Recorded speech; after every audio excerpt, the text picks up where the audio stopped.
بسم الله والحمد لله والصلاة والسلام على رسول الله وعلى آله وصحبه وسلم. اللهم علمنا ما ينفعنا وانفعنا بما علمتنا وزدنا علما رب العالمين. اللهم أعنا على ذكرك وشكرك وحسن عبادتك. أما بعد, ibnalqayyim now is moving to the latter stages of his answer. So he indicates this when he's by saying, وَنَخْتِمُ الْجَوَابَ بِفَصْلٍ. He says we're going to conclude the answer. The whole book is the answer, right? To the question. So, meaning we're going to conclude the book with what? بِفَصْلٍ, a chapter. مُتَعَلِّقٍ بِعِشْقِ الصِّوَرِ الصور وما فيه من المفاسد العاجلة والآجلة, related to the ishq of images, beautiful people. And ishq we described before, remember? And we said that ishq is this excessive, obsessive, exaggerated love. Right? Ishq is this excessive, obsessive, exaggerated love. Right? And that it is impermissible because it's a disease. It's an exaggerated type of love. It's a disease. It's not something that you yearn to get and aspire to have. It's something that you want to run away of, despite what you could hear in poetry or whatever language you are speaking where they use the word ishq. Lo, ishq is excessive and obsessive and extreme. And as we described before, it could reach the level of disbelief and shirk in Allah Azza wa Jalla, and Al-Qayyim will talk about this. So he says we want to talk about that. And why is he talking about it? Because he assumes, as we said before, as an educated guess, that that's what the questioner is talking about. The questioner in the beginning was talking about a sin that is addictive, that it's hard to wean yourself off.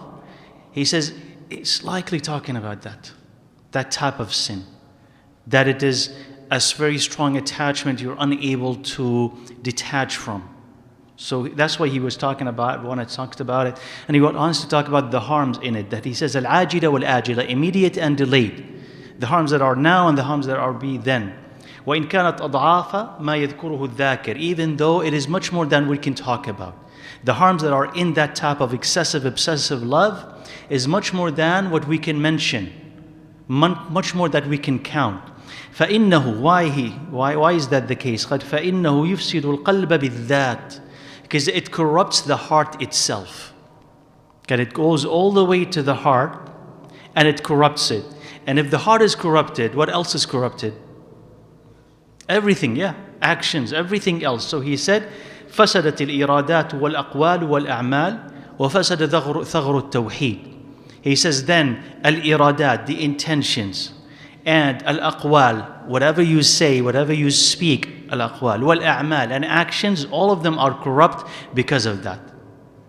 So, if the heart is corrupt, and that is the hadith of Rasulullah alayhi salatu wasalam, right? That it is this piece of meat, that if it is corrupt, the rest of the body is corrupt. So he's saying ishq goes to the middle of the heart, corrupts it. And when it corrupts the heart, what is left? Nothing.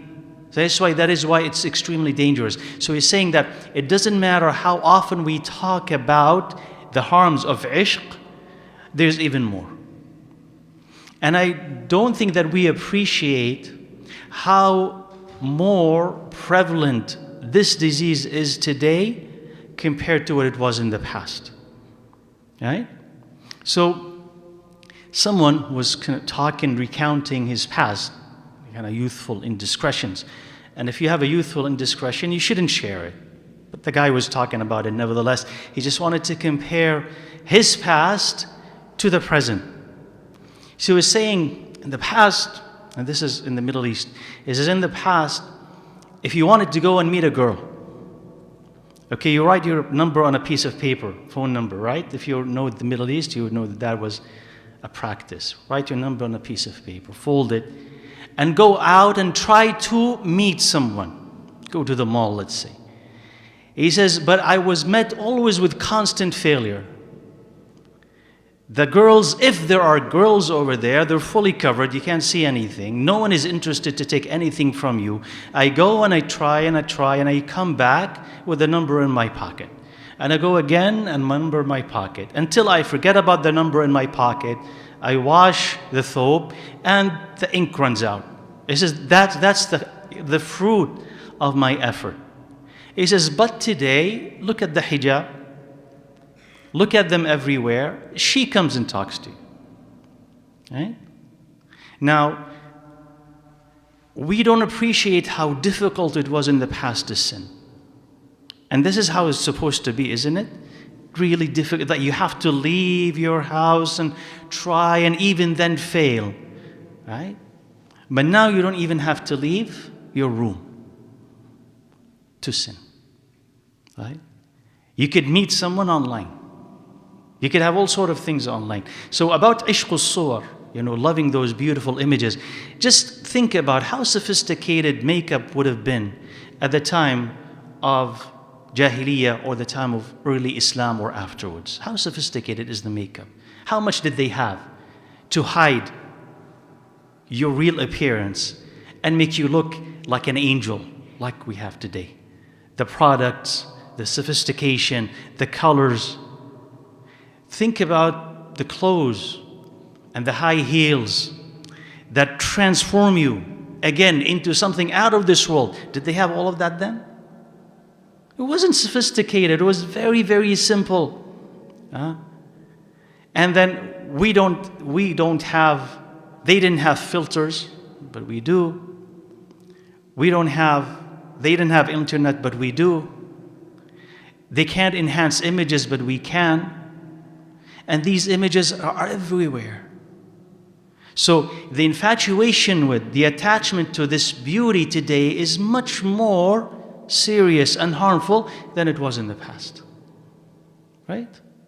And now in addition to this, you have AI. As if this was not enough, now you have AI. You have fictitious, artificial personalities that have accounts online, females, that do not exist, but they have followers and they have likes. What are you following and what are you liking? And none of that is real. But it just tells you how warped our minds have become as human beings, that this is not real, but you admire it and you follow it. And you say, wow, she's beautiful. What is that beauty over there? Somebody programmed it. So the prevalence of that sin, how easy it is and how immersed we are in sin is something that we do not recognize, because the more immersed you are in sin, the more detached you are from the truth, isn't it? Like, why is it that as humanity today, but even as Muslims, we are so confused about right and wrong? Why is it that we don't have the resolve that people had before? Why can't we stay away from the haram? Why are we attacked by so many of those mental disturbances and illnesses compared to people before? Why is it that that truth seems undetectable, hazy? The outlook is very hazy. We don't know what to do. We're always confused, tired, fatigued. Why is this? We don't appreciate that this is because of the prevalence of sin that is everywhere, and we're drowning in it. And we have become infected with it. And I'm not saying this so that we become resigned to our fate and we say what? We just give up. Sin is everywhere. We can't do anything about it. I'm not saying that to produce that effect. I'm saying that to say what? You have to recognize the problem. Because only when you worry about it, you'll be able to solve it. Right? And this is like what Al-Hasan al-Basri, rahimahullah, said about hypocrisy. He says, only when you're afraid of it are you a believer. But if you feel secure about hypocrisy, then you are a hypocrite. Because it's in you, and you're not going to move it. You're not going to recover from it, because you're not really worried about it, right? So if we are worried about this ishq, that obsessive, compulsive, exaggerated love, we are worried about it, and many of these other sins, so we stay away from looking at these beautiful artificial or real images, it doesn't matter, and we guard our heart so that it does not get attached to them, then you have saved yourself. But you can have to continue to worry about other sins as well, because only when you are worried about those sins will you be able to escape them. And by the way, if humanity all is suffering, the only hope that humanity have are Muslims. Now, this is your responsibility then, because you know the disease and you know the cure. And they don't. So they are waiting for you to rescue them. And they're not going to be able to rescue themselves because they don't even see these things as sins. They don't even know about them. But you know about them. So you have to extract yourself from them to be able to actually do something for yourself and for humanity. Right? So let's recognize the prevalence of that sin more so. So everything that Ibn al-Qayyim is going to be talking about when it comes to this ishq al-suwar, infatuation with images and beautiful people and what have you, double, triple, 10 times more today than it was at his time. Right? قال والله سبحانه وتعالى إنما حكى هذا المرض عن طائفتين من الناس وهم اللوطية والنساء. He says Allah Azza wa Jal, He talked about people being infected with this illness. He called it illness. هذا المرض. So he said people infected with this illness. Allah described two people infected with that. He says the sodomites and women. And he's going to be talking about that. He says these two. Now, he's going to bring you later on examples of men, right, who had infatuations with women. So that does happen as well. But he here wants to focus on what did Allah Azza wa Jal talk about in the Quran, to indicate that Wallahu A'lam is the more serious and more common of all occurrences. He says the sodomites and women. So it's فأخبر. So he's going to be talking about women first. And he'll bring the example of Imra'atul Aziz, in Yusuf, alayhi salam. And Al-Aziz is a minister, chief minister, governor, a person of high rank. And this is his wife. Right? So he says فأخبر عن عشق امرأة العزيز ليوسف وما راودته وكادته به. He says Allah Azza wa Jal told us about the ishq, how she had longed and wanted and loved Yusuf alayhi salam, and how she tried to seduce him and trick him, right, to commit that sin. وأخبر عن الحال التي صار إليها يوسف. And he's mentioned the outcome, the consequence of the condition of Yusuf alayhi salam, what he has reached ultimately. How? بصبره وعفته وتقواه, with his patience and with his chastity and with his taqwa. مع أن الذي ابتلي به أمر لا يصبر عليه إلا من صبره الله. He says even though what he was afflicted with, tested with, is something that no one can withstand except if Allah helps you. Because he's going to tell you how difficult the test for Yusuf alayhi salam was. He says because that type of test is not common. And you'll not be able to survive it unless Allah Azza wa Jal aids you. قال فإن مواقعة الفعل بحسب قوة الداعي وزوال المانع. He says because committing a thing, it happens in accordance with the strength of attraction and the absence of obstacles.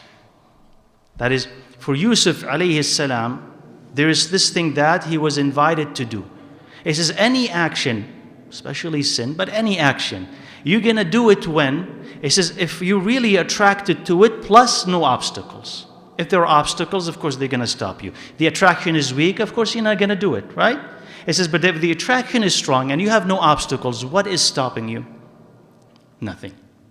So he wants to show you why the attraction was very strong and there were no obstacles. And yet he did not comply, he did not follow.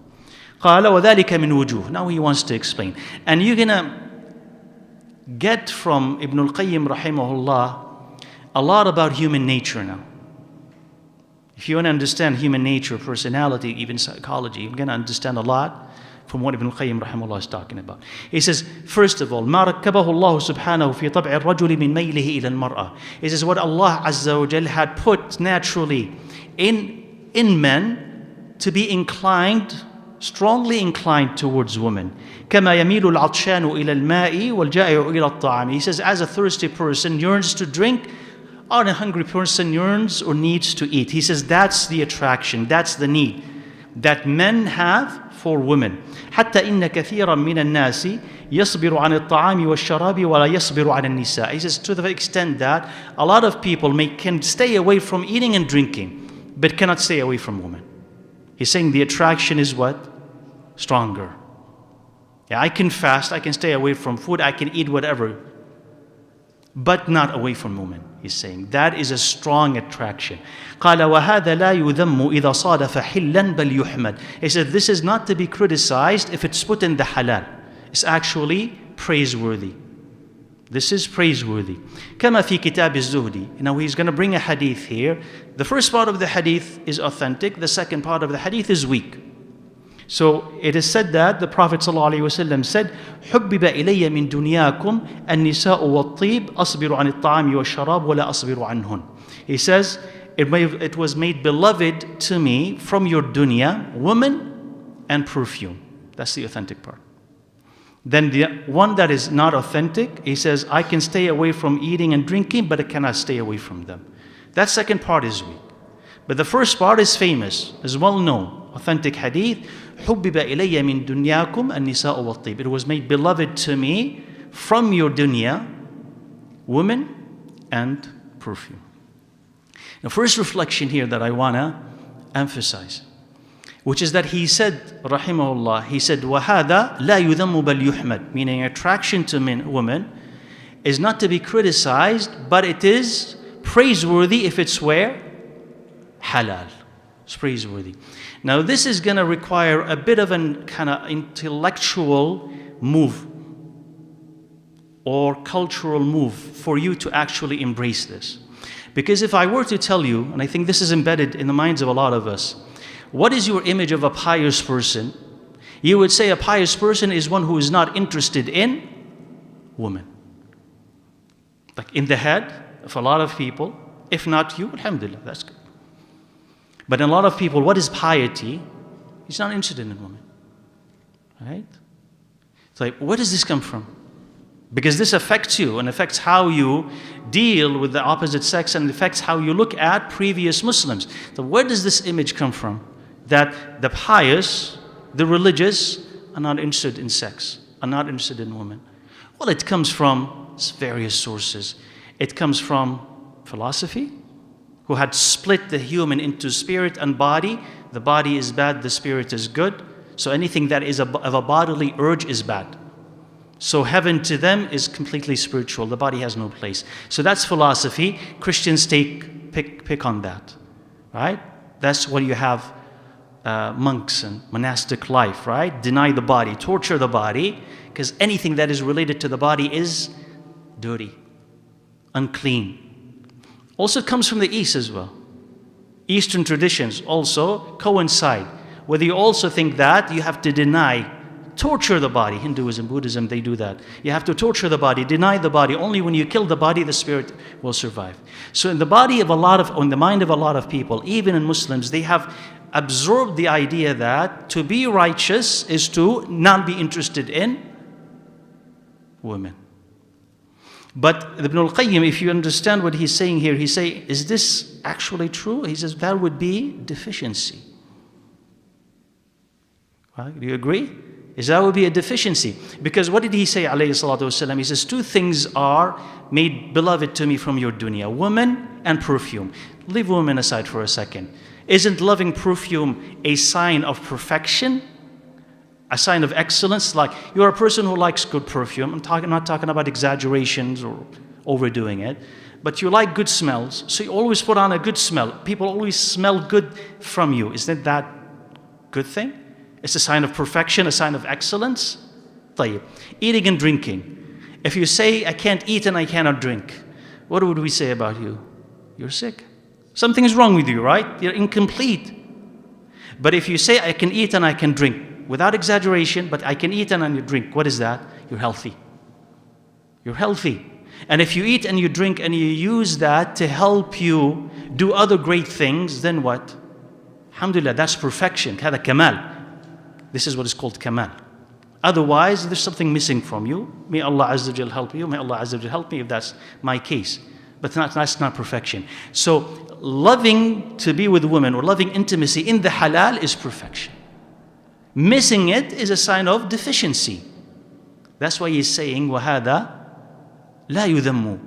That is, if the Prophet ﷺ loved women, هذا لا يذم. If a righteous person loved women, but he kept it all within the halal, هذا لا يذم. This is not to be criticized. Oh, look at him, he likes to marry. No, هذا لا يذم بل يحمد. As long as the person is, what? Doing it halal, right? And if he cannot, he stays away from the haram. But he says, Dada, la yudham. Because we want to be able to distinguish between what Islam is teaching you and what other people are teaching you. And not import that into Islam and say, oh, if he is righteous, I mean, he's not interested in women, even in a halal way. He says no. And because, by the way, to be interested in intimacy in a halal way completes you physically, right, psychologically. It just gives you comfort, gives you balance. Without it, there's something missing. And you could live without it, but something will be missing, right? And you just have to be patient with it. Now, the second reason why it was so difficult, the test of Yusuf alayhi salam, he says that he was young. قال وشهوة الشاب وحدته أقوى. He says, of course, the desire of young men is strongest. Right? So he had a strong desire. He says, أنه كان عزبا. He says he was a bachelor. He had no wife to take away some of that desire. So he had his full desire there.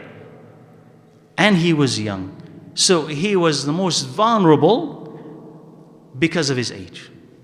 Right? And he has no wife. قال أنه كان في بلاد غربة يتأتى للغريب فيها من قضاء الوطر ما لا يتأتى له في وطنه وبين أهله ومعارفه. He says that he was in a strange land, right? It's not his land. See, he was in a strange land. And a stranger will be able to do in a strange land what he cannot do in his hometown amongst his family and friends. You agree, right? And this, by the way, also should teach us something, right? As long as you are living in your hometown, you have guardrails and protections. It could be habit, but you have it. What are those guardrails? That habit is one of them. Is that this is my mom and that's my dad and these are my cousins and this is my brother and I'm not going to do anything bad around them here. I'll be what? They'll find out. They'll find out. I'll be disgraced if that happens. And also part of habit is that I go out from here, I go here, I never go downtown, I never go here, I never go to that street. I know, I just don't, because just habit. There's not a new town for me to discover, I just don't. So when you're in your hometown, there's safety. Like what happens when you travel? The family is not there, so no one is there to watch what you're doing or shame you if you are found out. Plus, when you go to a new place, that new place offers excitement and opportunity. Let me explore. And then your walls come down. Let me look at what's new here. They have this district, they have that street, they have this shop, I've never tried this place before. Maybe I'll just pass by. Right? Maybe I'll just take a look. I'm not going to drink. I'm not going to eat anything over there. I'm just interested. I'm just curious. And that curiosity is because you're in a new place. So if you're a person who's going to go to a new place, you have to decide, is this a place that you have to go to or not?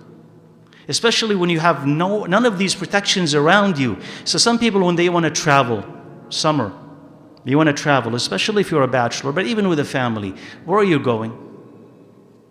You want to have fun, right? Okay, where are you going? You're going to a non-Muslim land, and some of them are known to be steeped in sin. Why are you going there? What do you want to do? What are you subjecting yourself to? You're going to the beach, you're going to the bars, you're going to this and you're going to that. What do you think is going to happen to you when you go there? Right? So if you want to protect yourself and you want to protect your family, you don't go to those places because you understand that you're not going to have the protection that you would have when you're home and you'll be more tempted. So you don't go. You go to a place when you will be safe or you don't travel. Or you take some people with you that you will keep you on the straight path. And if you have to be somewhere, your job, let's say, forces you to be somewhere, then you immediately in that place attach yourself to the righteous. Where's the masjid? You're not going to let yourself do whatever you want. Oh, let me explore the city. Explore, but with whom and where are you going? Attach yourself to the righteous. Attach yourself, and then move yourself away from any haram and don't take chances. because that's when you are weakest. So Yusuf alayhi salam was in a strange land. So if he wanted to do something, no one around him was going to tell him, oh Yusuf, how could you do this? And your father was this and your grandfather was that. No one will know. قال أن المرأة, the fifth reason, he says that the woman had status and she was beautiful. Each one of these is an incentive to be with her. Not only beautiful, but she has status. She has power. She has a position. That is attractive, and beauty is attractive. Put them together, that's double the attraction. Right? Okay. قال أنها غير ممتنعة ولا أبية فإن كثيرا من الناس يزيل رغبته في المرأة إباؤها وامتناعها لما يجد في نفسه من ذل الخضوع واستئال لها وكثير من الناس يزيده الإباء والامتناع إرادة وحبا. He's talking about personality. He says two types of personality, but he says for Imra'atul Aziz, the wife of Al-Aziz, she was not declining. She was not rebelling against his request. I mean, he was not pursuing her, she's pursuing him. Right? And he says a lot of people, if the woman declines their advances, they are not attracted to her anymore. He says there's a type of personality where if they pursue a woman and she declines, he says they lose their attraction to her because they don't want to be subjected, humiliated. They don't want to beg. So if I have to ask you, if I have to beg you, if I have to go after you, I lose interest in you. And he says, and there are some people, قَالَ يَزِيدُهُ الْإِبَاءُ, he says her rejection inflames his desire. Like the more that she says no, the more that he wants her. Right? So for some women, the more, if she says no, I don't want her. For some other personalities, the more that she says no, the more that he wants her. كما قال الشاعر وزادني كلفا في الحب أن منعت وأحب شيء إلى الإنسان ما منع. He says what had increased my obsession in love, that I was denied that love. She said no. And the most beloved thing to a human being is what they are denied. Right? That's a common human response, by the way. Right? That's how they sell things today. Okay, the concept of scarcity, and sometimes it's artificial scarcity. Like we're going to release a new product. Okay? Limited quantity. Why limited quantity? Right? It's studied, isn't it? Like this is how they sell iPhones in the beginning, by the way. Limited quantity in the beginning. Why is it limited quantity? Because they know that people are going to line up to buy the first batch of the phones. So limited quantity, increased demand. And there are some products, for instance, like handbags. Exclusivity is what sells it. You can't go to a shop and buy it. Right? You can't go to a shop. No, you don't get to a shop. You buy other products. I just know a little bit about these things, by the way. You guys may know a lot more. You just have to buy a lot of products related to this product. Not the handbag itself, related. You buy this, you buy this, you buy this, you buy that. And then they put you on a list. Now you're worthy to be on a list. And then you get invited to buy it. Right? So that increases what? The demand, the urge to have it because it's unique. And if I get it, nobody else, very few people have it. So the more that I'm denied, the more that I want it. So this is employed in economics today, right? He says this is a human nature. He says the more that a woman would say no to them, the more that they want to pursue. And for other people, if a woman says no to them, they just lose interest in her. He says personalities are different.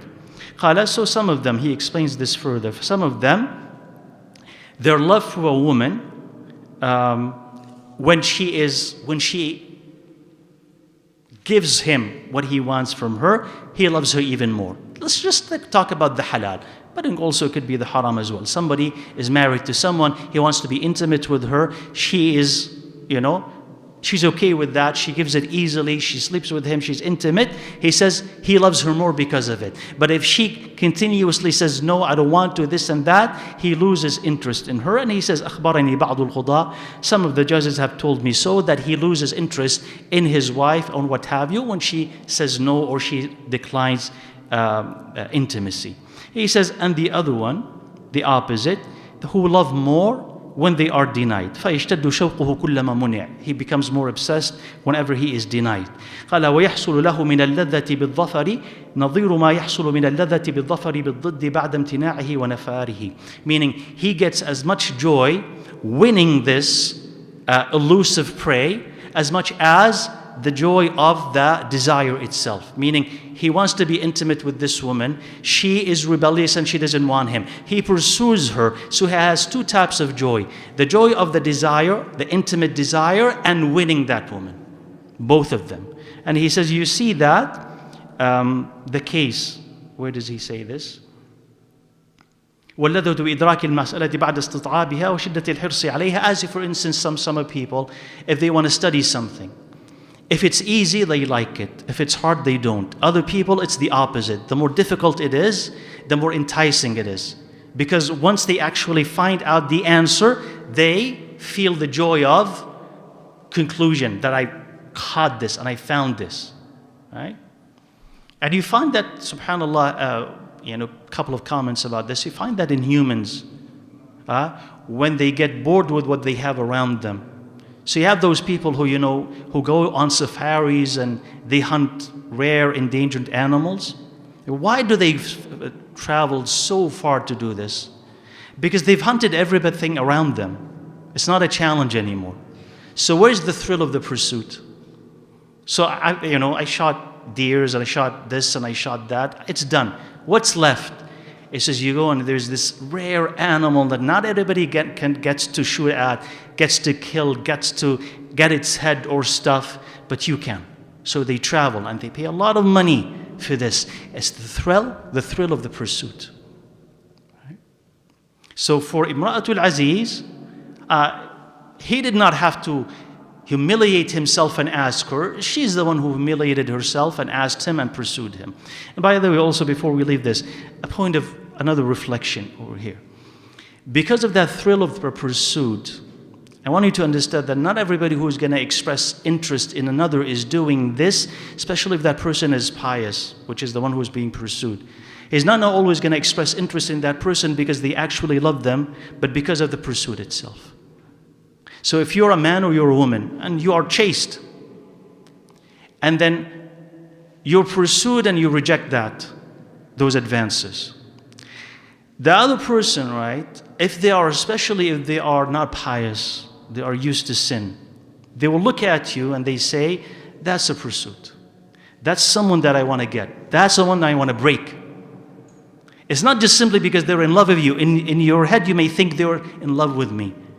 And they will, send you the best, roses and flowers and, sweet talks and what have you. But what is their interest? To break you, right? And once they get you, they're done with you.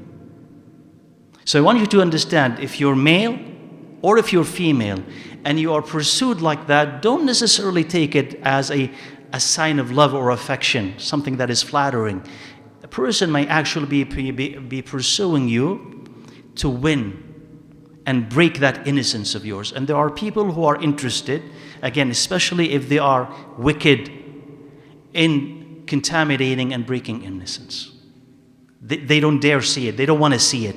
How dare you say you will not do this? How dare you say that you are better than me? You're going to be broken and you're going to be contaminated. And once you are done, he's done with that, he or she will discard you because you're done. There's nothing special about you anymore. So just keep that in mind. That's the thrill of the pursuit. قال أنها طلبت وأرادت. This is the seventh. قال that she is the one who requested this and wanted it and maneuvered to get it and did her best to achieve it.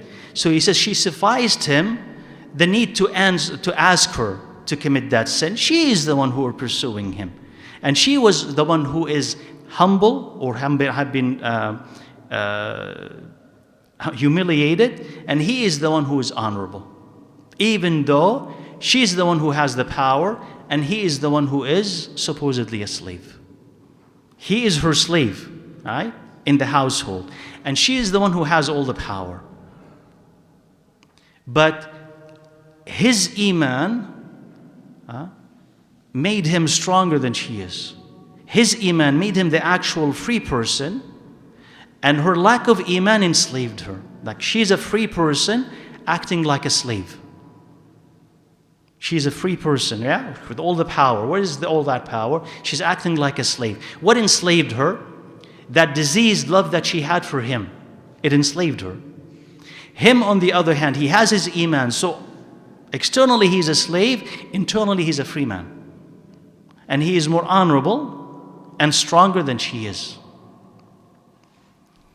Qala, also, the 8th, he says that he is in her house, under her control.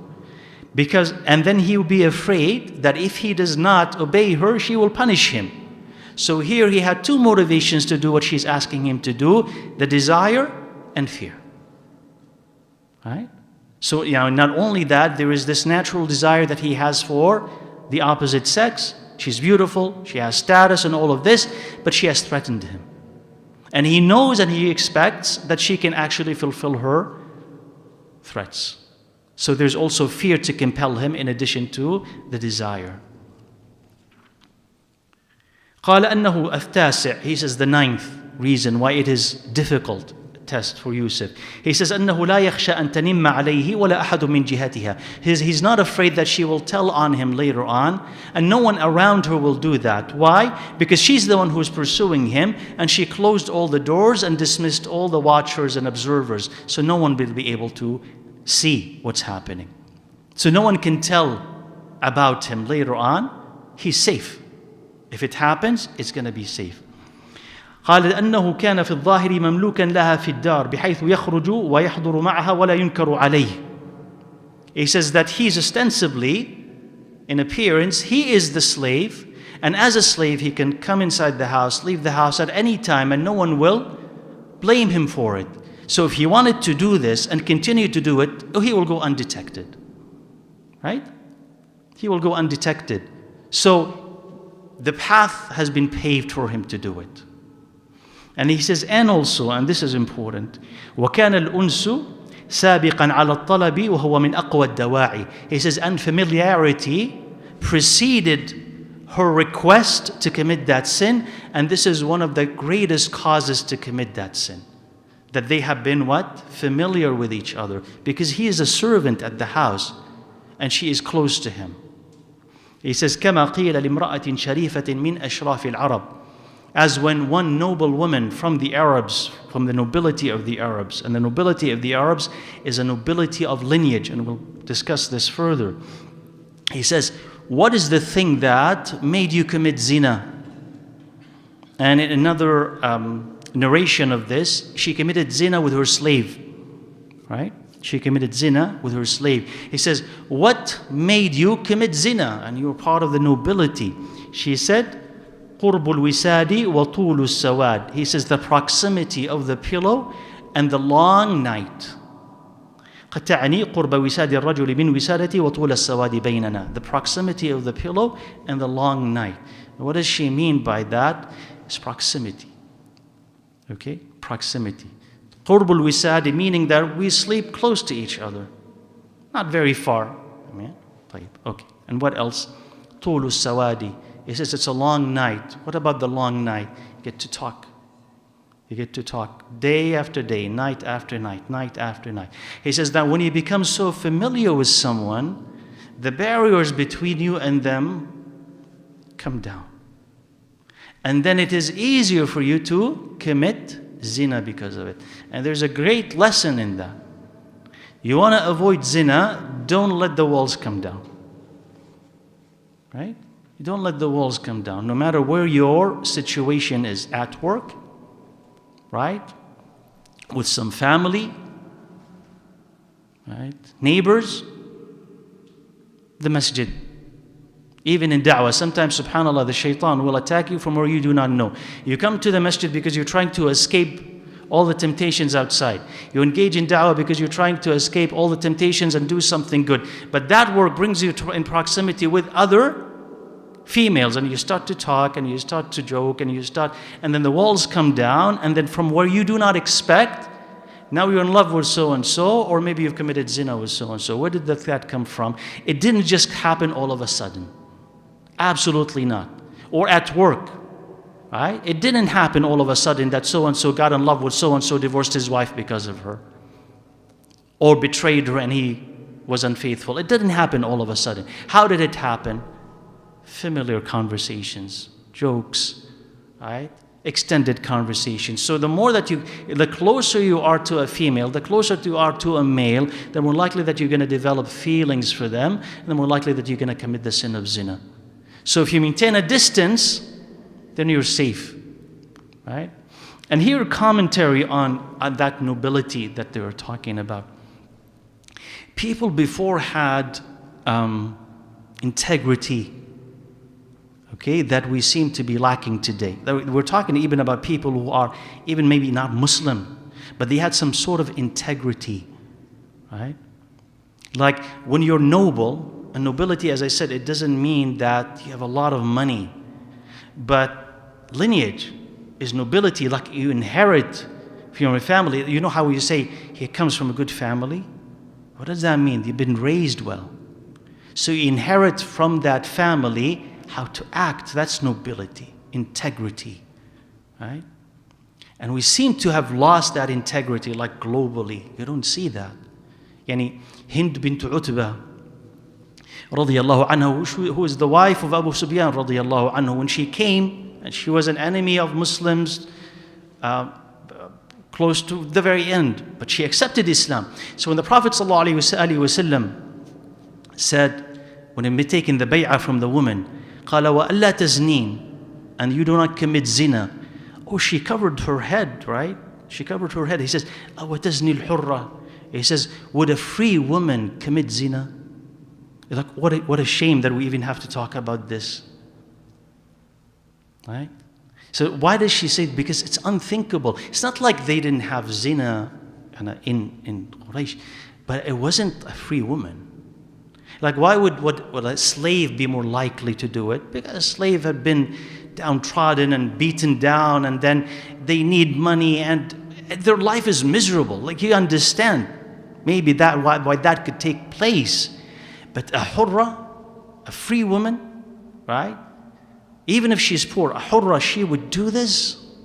No, ever. It's not unthinkable how she would do that. And there's an Arab proverb that said, قالت تموت الحرة ولا تأكل بثديها. It says a free woman would die and she would not eat with her breast, meaning she would not breastfeed for hire. Right? Meaning they had this kind of red line. Even though in Islam there's nothing wrong with breastfeeding for hire. You breastfeed and you paid for it. But this is pre-Islamic, this proverb. But they had like this red line, right? Like, die out of hunger, but not do this. This is integrity. This is being free, right? And today, we are not free. Today, the free women, but also they're sponsored by men, right? It's not just simply a woman or female enterprise.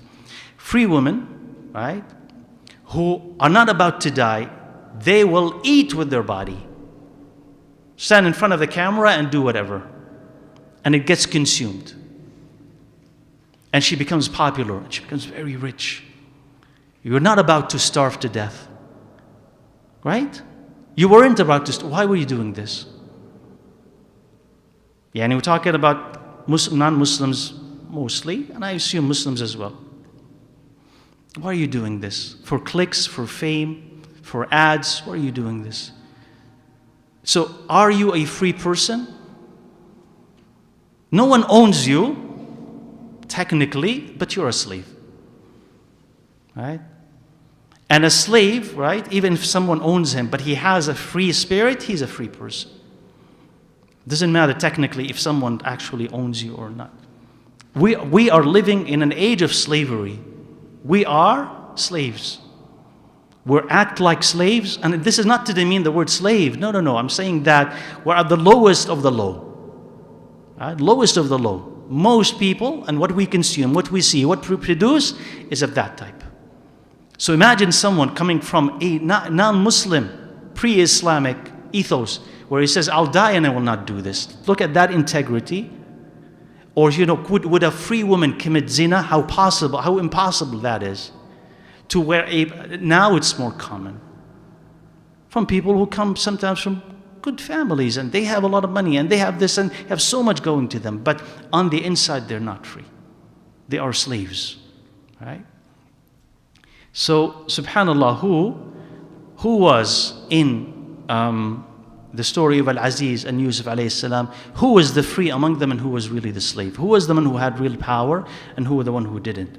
قال الحادي عشر, the 11th, أنها استعانت عليه بأئمة المكر والاحتيال. She elicited the support of the conspirators and those who will help her plot. Because she went, right, to the woman, فلما سمعت بمكرهن, when she heard that they were talking about her, امرأة العزيز تراود فتاها عن نفسه, that the wife of Al-Aziz, she's trying to seduce her boy, meaning her slave, and she invited them, and she said, walk out in front of them. And when they saw him, they were marveled at the fact of how handsome he was, alayhi salam. And so they tried to assist her to get her objective from him. Go to him and try to convince him. Plot like she was plotting. So they were helping her as well. Right? And that tells you sometimes that Allah Azza wa Jal could give you a ni'mah that may not be the best thing for you. Allah Azza wa Jal could make you handsome, that'd be your test. Alright? Allah can make you handsome, that'd be your test. You look at your mirror and you say, how handsome I am. Right? And then what happened is that is your test. That is going to put you in prison. SubhanAllah, right? Or she has all that power, all that money, and that was her test. She does not know how to use it. SubhanAllah, right? So فَأَرَتْهُ إِيَّهُنَّ, she showed Yusuf to them and she complained to them that this is what is happening, so that they will feel bad for her, so they would help her. And you have actually to watch out for those people. Somebody approaches you for sin, you say no. They know that you're going to say no to them, but you're not going to say to no this so and so. And so they will have helpers. Come on, take pity at him. Come on, just the one phone call. Come on, just a little bit. They want to soften that sin and speak on their behalf. So those are the helpers of shaitan, as these were the plotters and helpers of shaitan. So he said she sought them against him. She wanted to use them against him. So he used Allah against her. Right? Yani she wanted their help against him. So he sought Allah's help against her. فَاسْتَعَانَ بِاللَّهِ عَلَيْهِنَّ فَقَالَ وَإِلَّا تَصْرِفْ عَنِّي كَيْدَهُنَّ أَصْبُ إِلَيْهِنَّ. He says, Ya Allah, if you don't remove their plots away from me, I will turn to them. I will accept what they're telling me. Meaning, ya help me, Ya Allah. فَاسْتَعَانَ بِاللَّهِ فَأَعَانَهُ اللَّهِ. He sought Allah's help against them. Allah Azza wa Jal helped him. قال أنها توعدته بالسجن والصغار. She promised him prison and humiliation, and that is compulsion. And that is a type of a threat that is likely to happen from someone like her, and we know that it actually happened. قال أن الزوجة, the 13th, قال أن الزوجة لم يظهر من الغيرة والنخوة ما يفرق به وبينها ويبعد كل منهما عن صاحبه. He says the husband was also guilty. He says, why? He says he was not chivalrous enough. Right? He was not jealous enough to separate between him and her. What did he do? The only thing that he said to him, Yusuf أعرض عن هذا. Yusuf, just turn away from this. And he tells her, واستغفري لذنبك. Ask Allah to ask forgiveness for your sin. Indeed, you are a wrongdoer. And that's it. That's what he does. So he says, وَشِدَّةُ الْغِيرَةِ لِلرَّجُلِ مِنْ أَقْوَى الْمَوَانِعِ وَهَذَا لَمْ يَظْهُرْ مِنْهُ غِيرَةً. He says, one's jealousy, a man's jealousy, is one of the greatest reasons to stop a sin. This man showed no jealousy. So he was wrong as well. Right? He was wrong as well. He did not. The logical thing is what? If this is what you think your wife wants, this is what your wife is doing, this is what she's willing to do, she has this problem, and she's attached to this man, what is the logical thing to do? Separate them. But you say just forget about it and you just ask for forgiveness and you let them in the same house? That's dysfunctional. Absolutely. And Allahu A'lam, I don't know, I don't want to generalize, but they are rich, they're existing at the top of society, and you wonder if some of the rich are just exactly like that. They experience the same dysfunction. The man is not interested, he's busy, he's not really fully the man of the house, and she is interested in pursuing other people, and she does whatever she wants. It seems like a house, but it's not a house. It seems like a family, but it's not a family. It's absolutely dysfunctional, though they exist at the top, and they may be the envy of a lot of people, right? But they don't know what's happening inside. On the inside, she's not happy and he's not happy. And maybe that is common among the rich, and especially those who have power. Allahu A'lam. Maybe Allah Azza wa Jalla is showing you a model here of what is actually in society, or a lot of in society. قال ومع هذه الدواعي, he says, with all of these incentives and attractions, he favored the pleasure of Allah Azza wa Jal, and he feared Allah Azza wa Jal, and loving Allah pushed him to choose jail instead of zina. قال ربي السجن أحب إلي مما يدعونني إليه. He says, Ya Allah, to be imprisoned is more beloved to me than what they're asking me to do. And again, Jazakallah khair, and again, this is something to marvel at. Because the jail at that time, the prison at that time, was not what you have today. It would be a picnic, right, compared to what we have today. Right? What do you expect, like in ancient Egypt? What do you expect a prison would look like? That would bring them like meals, and they would ask them, what do you want? And if he is sick, they will bring him a doctor. What do you think it's going to look like? Like a dungeon with no light, with little food to eat, with infected with this. People are just waiting to die. That's what it is. What do you think it's going to look like? And so he says, and he is not exaggerating when he said, as sijnu, I love to be in prison more than what they're asking me to do. Can you imagine it? Like if he were, and he would never, but if he were to comply with her request, you know what he would be able to get? Everything. He has a beautiful woman who worships him, like literally. It's not an exaggeration. She worships him. He can get whatever he wants. She has power. Her husband has power. He will have access to everything. He will have power. The best food, the best lodging, the best of everything. And he fulfills his desire, and he does not have any wife. And if he's calculating, he say, I could use this to build up my power, I'll be able to do this, I will overtake that, then I'll get with the moon that I want. It would be a whole scheme if he wanted to. No, none of it. Because this is polluted and destructive. He says, no, to be in prison is more beloved to me than that. You must love Allah Azza wa Jal really for you to be able to say this. Really give up all of that for the sake of Allah, not knowing if you go to prison, will you come out? As far as we know, there is no, except the dream that he had. But the dream has to be fulfilled. But if you are going to favor this, not knowing whether you're going to come out from prison or not, you must love Allah Azza wa Jal. So he loved them subhanahu wa ta'ala.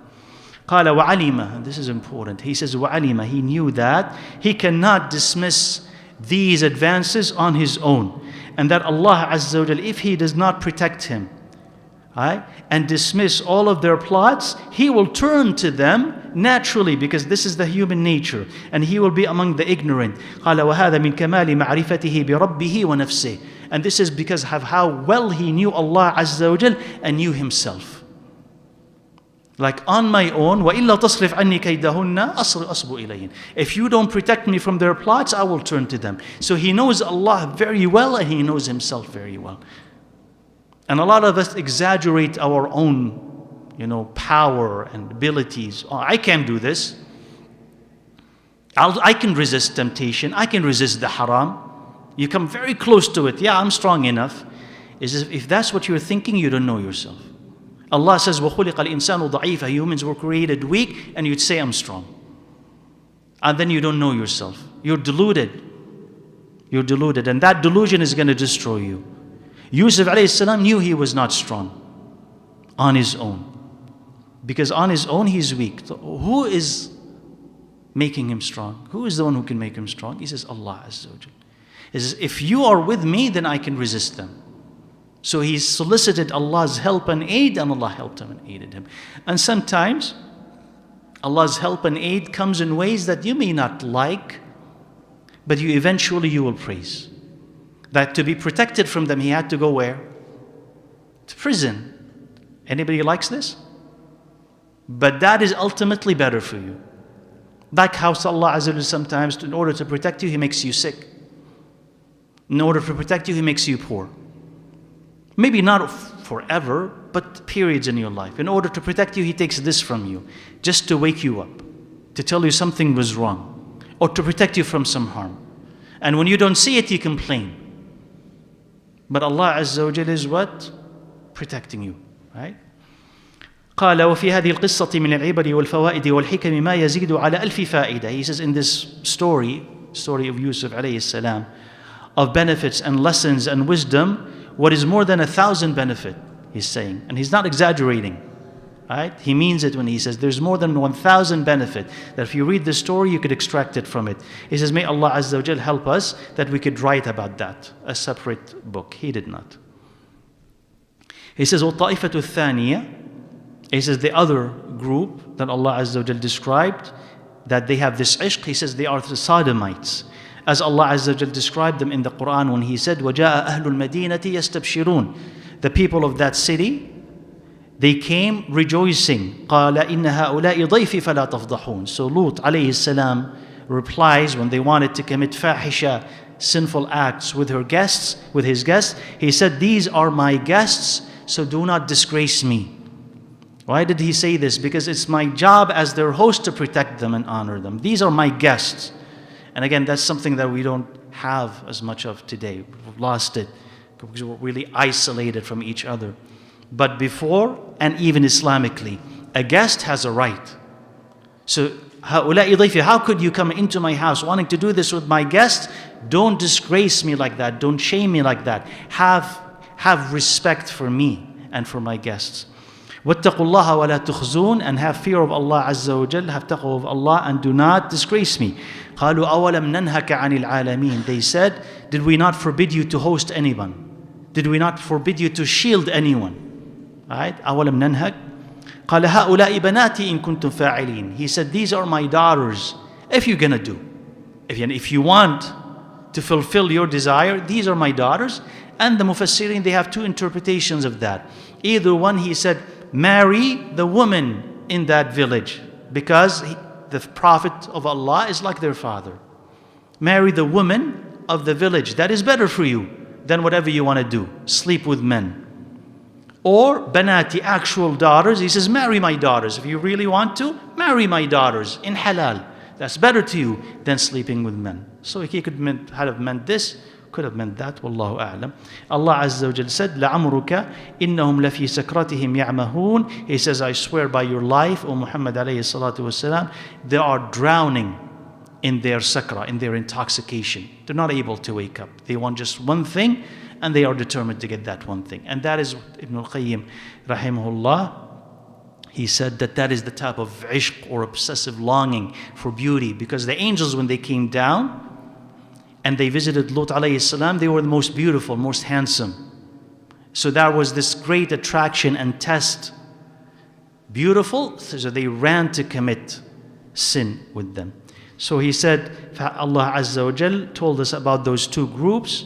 Each one of them had ishq, had this obsessive love for what Allah Azza wa Jal has forbidden for them, and they did not care whatever harm that love brought to them. And that is the devastating part of that love. Like love in general, and we talked about this before, it could be good or it could be bad. And when it's really bad, you're not going to care about the harm that it brings you. It can end up destroying your life. Right? Like we love a lot of things in our life that are not good for us. But when it becomes that intense, you could lose anything just for the possibility of getting it. So the people of Lut, they lost their lives. And Imra'atul Aziz, you know what happened to her. Eventually she was found out and she had to confess that sin in front of everybody. Right? So I think we'll stop here بإذن Azza wa Jalla, to see if you have questions.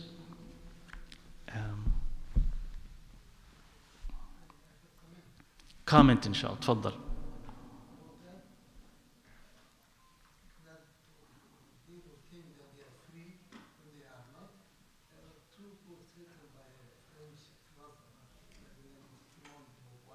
Beauvoir.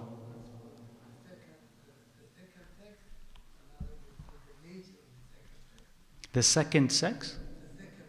She's talking about women from there until they grow old and die. No. To them, physiologically, psychologically, everything. No. That's about women, the two books. No. Then 15, when she said when she was talking about what we call the feminist revolution, No. and she said women think they are free, but they are loose. They're loose. Women think that they are free, but they are loose. Beauvoir said that. But she said before, it was difficult for a man to get a woman. Sahih, yeah. Now she said they are everywhere. Sahih. Yeah, so kind of they've liberated women in order to make it easy for men to. No. Jazakallah khair. Jazakallah khair for that, sharing that. Barakallah fiqh. Okay, inshallah.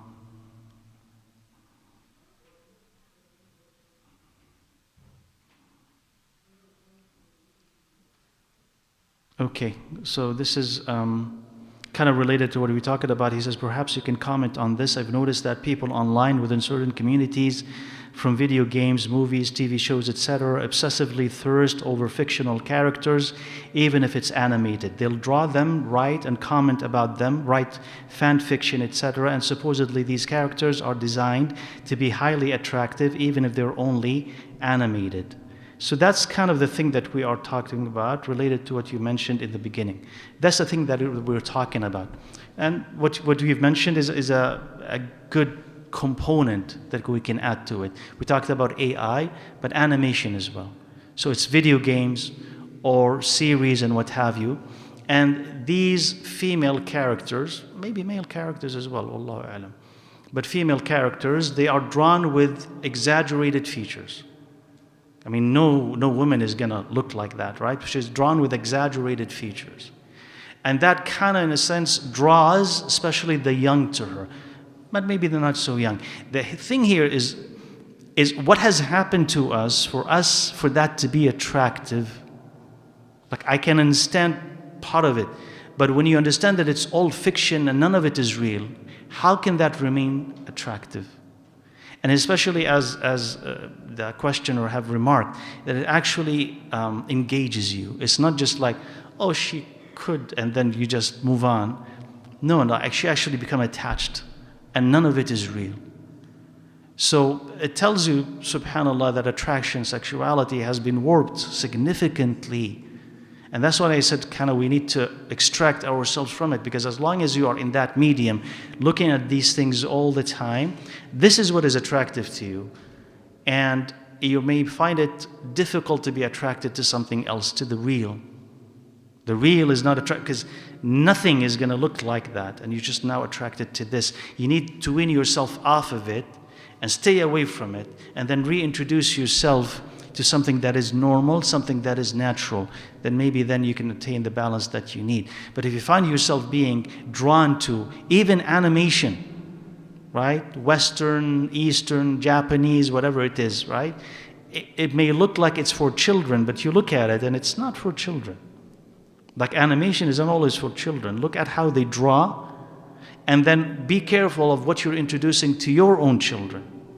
You say, okay, it's animation, it's fine. No, it's not. Look at what is being drawn there, and look at the message there.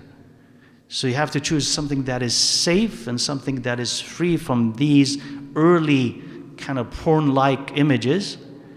Otherwise, you're just teaching your child to look for this thing later on. And you're not going to be able to notice when they're going to slip from this into something more serious. But these are the images that they've gotten used to. So Jazakumullah khair for pointing this out. It's important. And of course, with AI, like you mentioned, people creating services for AI girlfriends. That's another thing. AI girlfriend. I've never heard about that.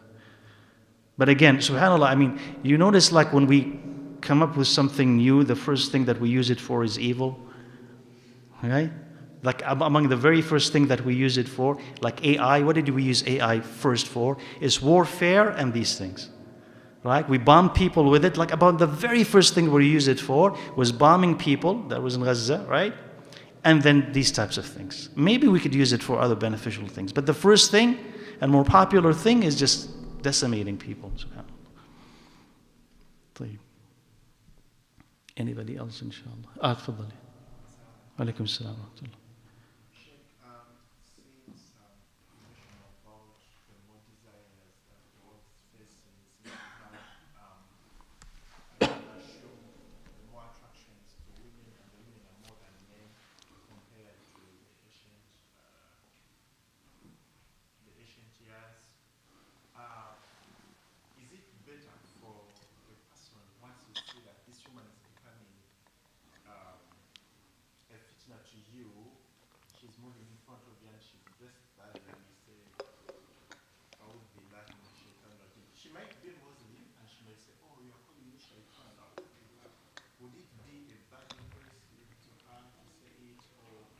Is it a bad thing if you see an attractive woman and you say "A'udhu billahi minash shaitanir rajim"? Is it a bad thing to say it because you say she may think that you mean that she is the shaitan?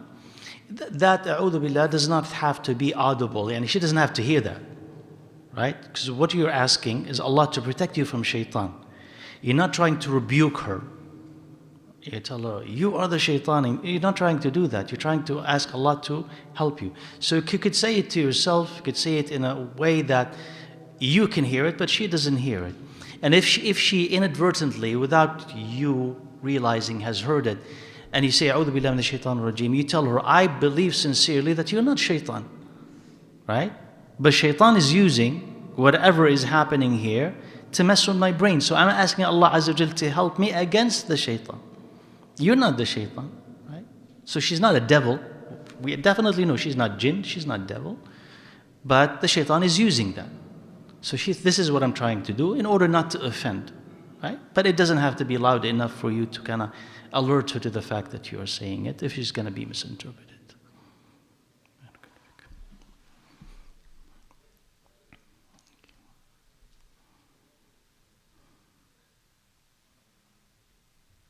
Where you go?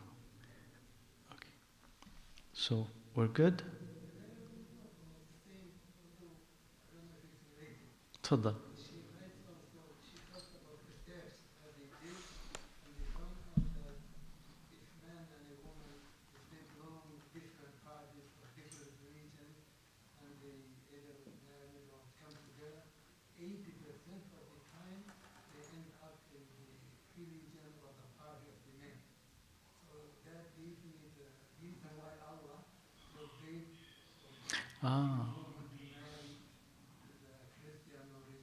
You see. No. So the brother is saying that there's some research you're saying that shows that long time ago. Oh, in that book that you mentioned? I see. Yeah.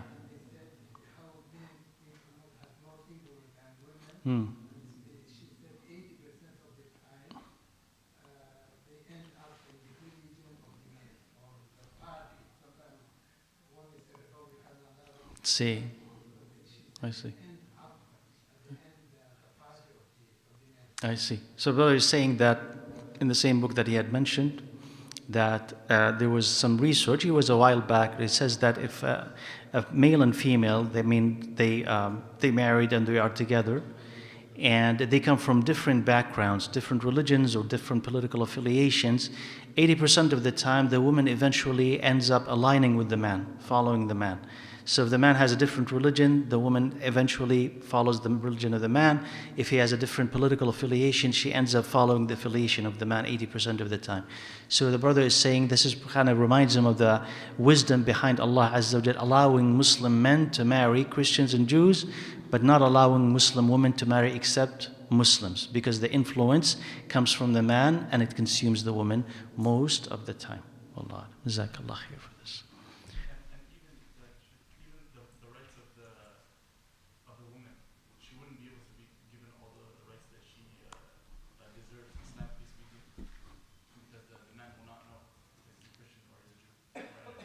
Oh, okay. Because he is a different religion, who's Christian and Jewish, she will not be able to fulfill all the rights that are due to the husband.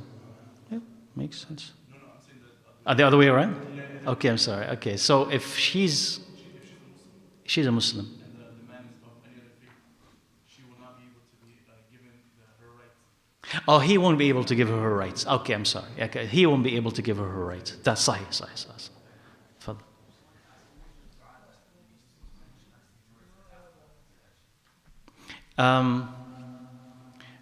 This is the one. وَإِلَّا تَصْرِفْ عَنِّي كَيْدَهُنَّ أَصْبُ إِلَيْهِنَّ وَأَكُنْ مِنَ الْجَاهِلِينَ وَقَالَ رَبِّ السِّجْنُ أَحَبُّ إِلَيَّ مِمَّا يَدْعُونَنِي إِلَيْهِ. So, and that's actually a good question. It says, why is it that Allah Azza wa Jal has saved Yusuf? Go back to those ayahs and look at all the instances and what Allah Azza wa Jal, why Allah saved him and what did he say for Allah Azza wa Jal to save him. So Allah Azza wa Jal says, كَذَلِكَ لِنَصْرِفَ عَنْهُ السُّوءَ وَالْفَحْشَاءَ إِنَّهُ مِنْ عِبَادِنَا الْمُخْلَصِينَ. So we did, so that we will protect him from harm and then sin. He is from our sincere servants. So they said if a person is mukhlis, he has ikhlas, Allah protects him. Right? And the more ikhlas, the more that Allah Azza wa Jal protects him. So this is one thing that he did. Another thing that he did, if you want to kind of the totality of it, it's not just dua, but the totality of it, is that when he, in the beginning, وَلَقَدْ هَمَّتْ بِهِ وَهَمَّ بِهَا لَوْلَا أَن رَأَى بُرْهَانَ رَبِّهِ. She was about kind of to engage in that act, and he would have instead, except that he had seen Allah's proofs. They see Allah's proofs is that the knowledge that he had about Allah Azza wa Jal, all the knowledge that he had about Allah Azza wa Jal, and that the evil consequences of doing that stopped him. Also, قال معاذ ربي إنه أحسن مثواي. He says, أعوذ بالله إنه ربي, mean he is my Rabb, أحسن مثواي. He had favored me and he took care of me. So first, whenever you see a sin, you say أعوذ بالله, like the brother was saying. You see أعوذ بالله. And then remember the favors. Either Rabbi, Allah Azza wa Jal, he means that, or your husband. He was good to me, how could I betray him like that? So remembering the ni'mas of Allah Azza wa Jal so that you don't go against them. قال واستبق الباب. He ran away.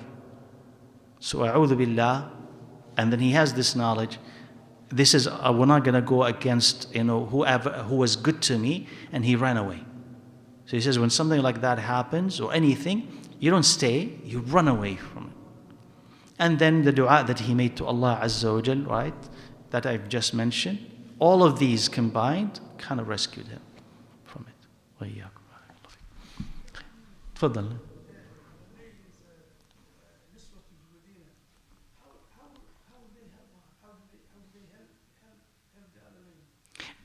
By trying to convince him.